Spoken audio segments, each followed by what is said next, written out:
নমস্কার সকলকে, আমি প্রিয়াঙ্কা আবারও একটা নতুন ভিডিও নিয়ে চলে এসেছি। আজকে বানাবো মাসালা কোক। আমি প্রথমেই কিছুটা হাজমোলা নিয়ে নিয়েছি, সেটাকে একটা সাইডে গুঁড়ো করে রেখে দেব।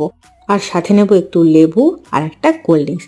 এই তিনটে উপকরণ দিয়েই আমাদের আজকে মশলা কোক তৈরি। আমরা যখন রেস্টুরেন্ট থেকে কিনে খাই সেটা আমাদের থেকে 100-150 টাকায় নিয়ে নেয়, কিন্তু এটা 40-50 টাকায় আপনি বানিয়ে ফেলতে পারবেন একদম সাধারণ ঘরোয়া উপকরণ দিয়ে। আর খেতে হবে একদম রেস্টুরেন্টের মতো, বলতে পারেন রেস্টুরেন্টের থেকেও বেশি টেস্ট।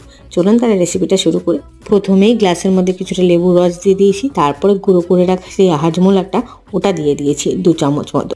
তারপরে দিয়ে দিলাম থামস আপ, বা আপনি চাইলে কোকা কোলাও দিতে পারেন। আমার দুটো টেস্টই ভালো লাগে, আমি আজকে দিয়েছি থামস আপ। দেখুন, এই কটা উপকরণ দিয়ে আমি মশলা কোক বানিয়ে ফেললাম।